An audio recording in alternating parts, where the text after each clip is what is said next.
அண்மை செய்தியை பார்த்துக் கொண்டிருக்கிறோம். திருநெல்வேலி மாவட்டம் பாளையங்கோட்டை பகுதியில் பள்ளிக்கு சென்று கொண்டிருந்த 15 வயது சிறுமிக்கு பாலியல் தொல்லை ஏற்பட்டிருக்கிறது. புகாரின் அடிப்படையில் அசாம் மாநிலத்தைச் சேர்ந்த 28 வயதான ராகேஷ் பர்மன் என்பவரை கைது செய்த பாளையங்கோட்டை அனைத்து மகளிர் காவல்துறையினர் மேலும் போக்சோ சட்ட பிரிவுகளின் கீழ் வழக்கு பதிவு செய்யப்பட்டு கைது செய்யப்பட்டிருக்கிறார் ராகேஷ் பர்மன். அண்மை செய்தியாக பார்த்துக் கொண்டிருக்கிறோம்.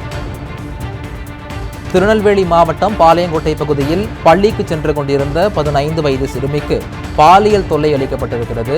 புகாரின் அடிப்படையில் அசாம் மாநிலத்தைச் சேர்ந்த 28 வயதான ராகேஷ் பர்மன் என்பவரை பாளையங்கோட்டை அனைத்து மகளிர் காவல்துறையினர் கைது செய்துள்ளனர். மேலும் போக்சோ சட்ட பிரிவுகளின் கீழ் வழக்கு பதிவு செய்யப்பட்டு ராகேஷ் பர்மன் கைது செய்யப்பட்டிருக்கிறார்.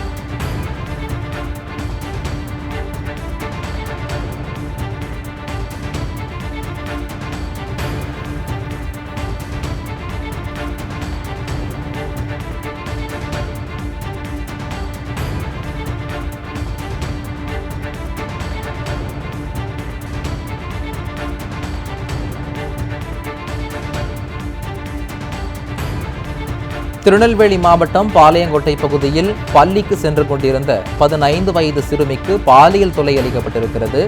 புகாரின் அடிப்படையில் அசாம் மாநிலத்தைச் சேர்ந்த 28 வயதான ராகேஷ் பர்மன் என்பவரை பாளையங்கோட்டை அனைத்து மகளிர் காவல்துறையினர் கைது செய்துள்ளனர். போக்சோ சட்ட பிரிவுகளின் கீழ் வழக்கு பதிவு செய்யப்பட்டு ராகேஷ் பர்மன் கைது செய்யப்பட்டிருக்கிறார்.